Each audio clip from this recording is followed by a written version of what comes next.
Hello and welcome to week 7, which is all about transits and how to read transits in your chart, reading, and then you can read transits in other people's charts, just making sure you're keeping up with your journal prompts, doing a goal check-in, and then also reviewing the current transits that are happening on your chart. So there's another video in here, how to pull up your transits chart.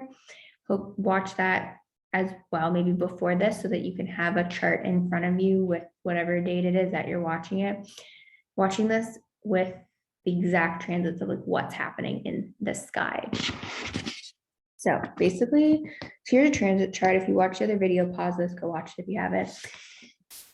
Basically the transits, so I have a little arrow, the green on the outside are transits, aka what the sky looks like the very moment. So for this one, I put November 12th, which I think is the week you're supposed to watch this, week 7 of the program. So it's what the planets in the sky look like in comparison to your chart. Now, if you go outside and look up at the sky, you can maybe see the moon at night, and sometimes you can see the other planets, they like sparkle. I have never seen any of the other ones, but if we were like out in space, this is what the planets would look like, right? So a transit is now, just because the green planets are on the outside of this chart here this is my chart here, November 12th transits, just because those green planets are on the outside doesn't mean that every single one is somehow affecting me at the moment, right? So a transit is like what we learned with the aspects last week. A transit is when an outer planet makes an aspect to an inner planet. No, I don't want to use that language. Scratch that, because inner and outer planets. Okay, so it's when a green planet makes an invisible aspect here to a darker planet here. So basically, let's see here at mine. So I have 3 big ones happening that are like major transits that are going to be for a few years because it's outer planets. So I have Uranus conjuncting my Mercury. I have Neptune opposite my Mars, and I have Pluto conjunct my descendant. So fun. Those are transits that are going to last a few years because those outer planets take forever. And we should look at the outer planet transits first, because if the energy is lasting a few years, then we can like use that to make changes. But if we look at transits from a seasonal perspective, every zodiac season, a different triangle slice is lit up. So if you have any planets in that triangle pizza slice, aka the house, there's going to be a quick conjunction. So Mercury opposite.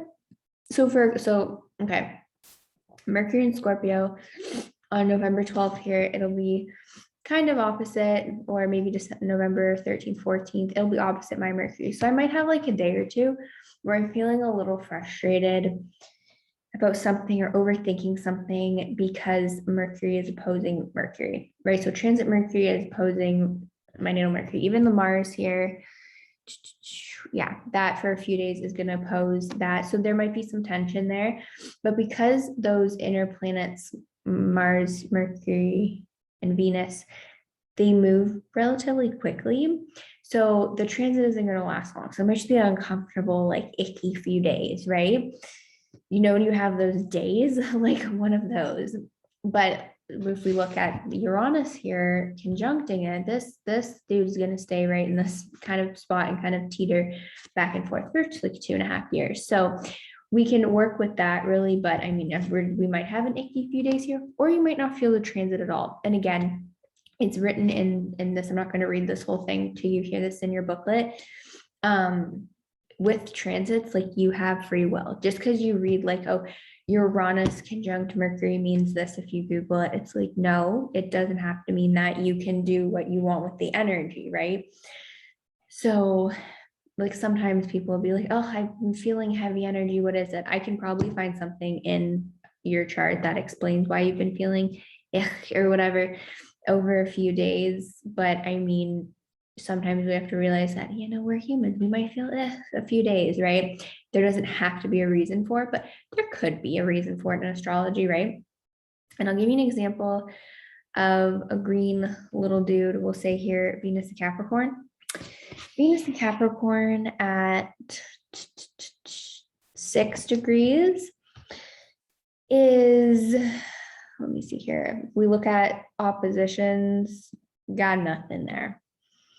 We look at conjunctions, got nothing there in that like orb, right? We're looking at like 5 degrees. Nothing really. Transits might even be 3. Like the closer they are together, the more you're going to feel it, obviously, right? Now we can look at squares. Libra, I have nothing at 6 degrees or here. Oh, maybe. I see the IC. It's not a planet, but that could be a square, maybe, but we're just looking at planets. And then Aries, again, that's the 7, but my planet is 17 and 6 isn't, that's too wide of a range. So this currently, I will feel it though at the when it hits 17 degrees for just a few days, there might be a little bit of tension. But Venus and Capricorn on November 12th, Venus is Capricorn in the sky, cool, but it's not really affecting me, right? So not every single one of these little green where the planets are in the sky currently is not going to affect the chart. So like, for example, during, for me, because this is like my personal New Year Cancer season. So for Cancer season, I always feel it because all the planets will quickly move over my ascendant. And then they oppose in a planet over here. Now Leo season, I have no planets in Leo. So I have no conjunctions that happen when all of our inner planets move through quickly. See how there's a lot here? That's kind of how they move through. So I won't feel anything here conjunction wise, but see how there's stuff in Aquarius? I might feel some tension. Virgo season, I'm going to have some conjunctions. Then I'm also going to might feel it a little bit there too. Libra season, there's an opposition. Oops. A little conjunction. Scorpio, there's no conjunctions happening, but there's one opposition. Sagittarius season, there will be a quick little conjunction, but lots of oppositions because Gemini. With the Capricorn Cancer axis, there's nothing there, but it's the ascendant and the descendant. So there might be something that I'm feeling there. That's kind of how you can go through the chart. But now see Aquarius season, Pisces season, Aries season, Taurus season, Gemini season. When the planets, the sun, Mercury, Venus, Mars, when they go through Aquarius through to Gemini, I'm going to, like the energy might feel more intense for me because there's going to be little conjunctions that are happening more consistently, because if you look at my chart, most of my planets are at the top. For you, it could be the opposite, it could be the bottom, or it could be the right or the left side, right? There are going to be some months that are just like, nothing's happening, then other months where you're like, oh my gosh, what's going on, right? So yeah, hopefully that makes sense. I think the other transits video is quite long, but if you are experiencing an outer planet transit like a Saturn, a Uranus, a Pluto, a Neptune, I'm just reading in here, like it might feel like a difficult test sort of, but it's like forcing you to change something or to look at something, and you might not want to look at it, but it's going to bug you for 2 years until you kind of change it. Yeah. And I like to say, like it says here in the beginning, there were 2 types of transits. I don't personally think that there are any bad transits, but it's what you choose to like do with that. Like with a Saturn transit, like a Saturn return, which we've talked about a lot, there's 2 things you do with a Saturn return. You either take responsibility for your life. Let's say the first Saturn return, you're like 28 to 30. You take somehow responsibility for your life, whether that means like changing jobs, changing homes, getting married, having a kid, or getting a divorce or something. These are just the common things I hear from everyone when I do readings. But you're taking responsibility for something. Okay, you're like, okay, I want to start a family, or okay, I need to end this relationship. Okay, I need to go back to school because I want to do this job. You're taking responsibility for your life, right? But there are people who don't necessarily follow that call. They'll stay in a job even though they don't like it. And it's not really for them. They'll, I don't know, they'll just stay in a dating long-term relationship and won't get married because I don't know, like they won't take a next step forward, I guess. So people don't have to listen to Saturn returns if they don't want to, if they don't feel called to. But it usually something in your life calls you to quote unquote grow up and take responsibility for something. But it's like nothing bad happens if you don't. You just might in a few years be a little confused about your life if you chose to do something that was easy and maybe not something you loved, because at the end of the day, the Saturn transits that happen, which are widely talked about in pop culture, they try to lead you back to your purpose and things that you're supposed to do. So if you're not doing, like, don't look at astrology for a second, but if you know that there's something you're supposed to do, something you love to do and it lights you up, but you're not doing it, Saturn will be like, hey, do it. And then if you still don't do it and then you're like miserable, well, then it's like you need to be doing what you love, right? Just an overall essence. But if we look at the astrology point of view from it, it kind of will throw like if you're walking it, like going on a hike or something somewhere in Southern Ontario or doing a hike, you know, it's fall right now, the leaves are changing, everything's beautiful, and then all of a sudden a tree falls down in front of you. That's really scary, but that's what it could feel like. And you're like, oh my gosh, Saturn just threw a challenge. What do I do? Right. And it's like, how do we deal with that? That's kind of what it can feel like. Any outer planet transit can feel like that. But again, when we think back to our how we did like the what, how, where, transits can be interpreted in so many different things as well. And I mean, it also highly depends on the house it's in as well. So yeah, because someone else could have Mercury in Taurus at a close degree to mine. So they might be feeling this need to change up their thinking process or something. I'm really into subconscious stuff right now. But I'm really into also changing up what I speak about with work related, not being, if someone asks me, oh, what do you do? I used to just say, oh, I do mindfulness because it sounds like more normal. Now I'm like, yeah, I'm an astrologer and I don't care. But that I feel like is highly because of this transit. Like there's no embarrassment around it. It's like, I like astrology. It's fun. And like embracing that, but someone else could have like Taurus in like their second house. And they, with this transit happening, Mercury, Taurus, second house with this Uranus here. So again, it's like a little bit of rebellion in how we're thinking, but for me, it's how I'm thinking about work. Other people, if it's in the second house, okay, well, that could be different ways of thinking about how you make money or how you make a living, which is similar to the 10th house in work, but it's more specific on money. Oh, I should have picked a different house. It's another, what's the one I can pick?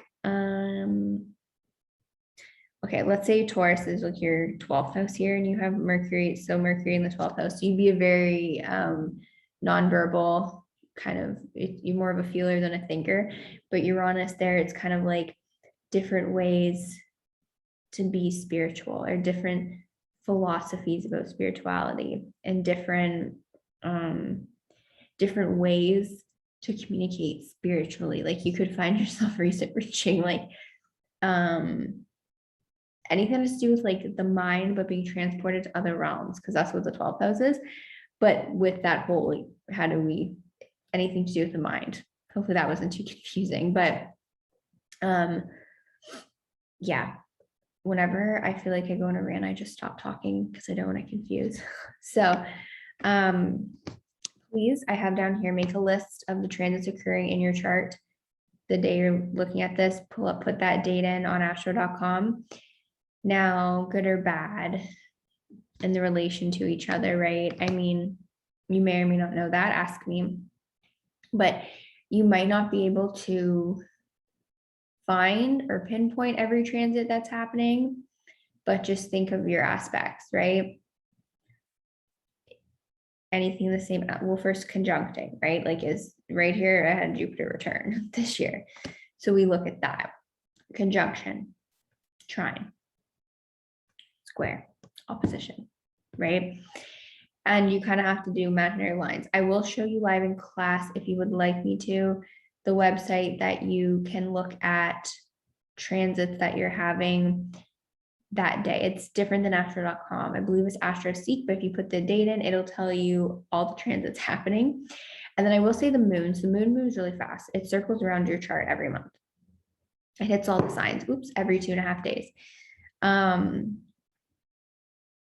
So I work with the moon energy because I'm Cancer rising, Cancer ruled by the moon. So this is me like experimenting, working with the moon energy. But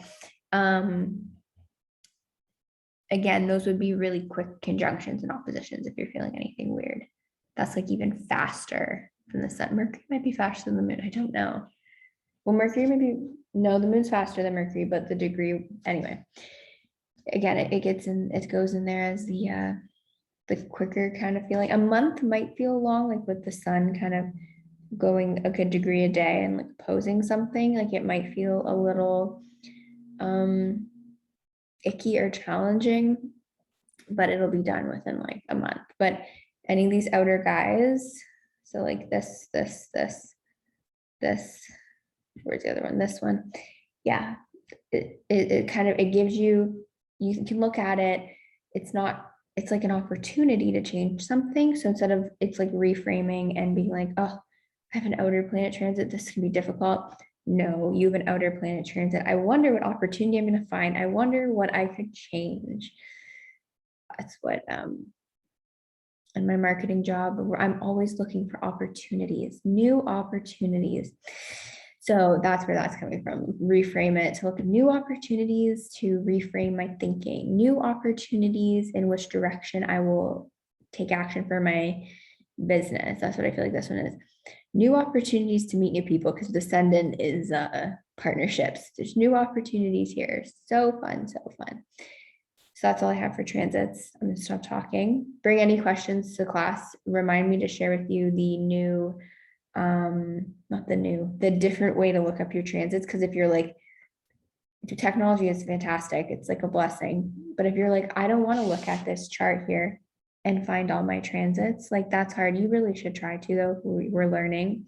But if you're like, oh, just tell me, I can show you the website I can use, because this lets you look ahead, even because technology is awesome. It lets you look ahead and see, like, for example, Uranus is going to transit this. 2.5 years it'll stop, but then it's going to transit this and this. It's going to be very fun for me in my lifetime. I'm going to have lots of Uranus transits. You might have these sections empty, so you might not, right? It can let you look ahead too. But remind me to do that, bring questions, and have a list of at least like 3 transits that you can see in your chart that are happening. Try to exclude the moon from any transits, because yeah, the moon, it's just 2 days. I mean, you could, if it's easy for you to work with what the moon represents and it's a conjunction, you can like say, for example, here, like in your chart, if it happens, what moon conjunct Jupiter is, and you could explain that to me. Totally up to you though, how you want to do this, because everyone's going to want to work with transits differently and like a different level of them. So yeah, that's it. I'll see you in class. I need to stop this. No, I need to, sorry, I'm still recording. Okay, now I will see you either the next video or in class next week or whenever.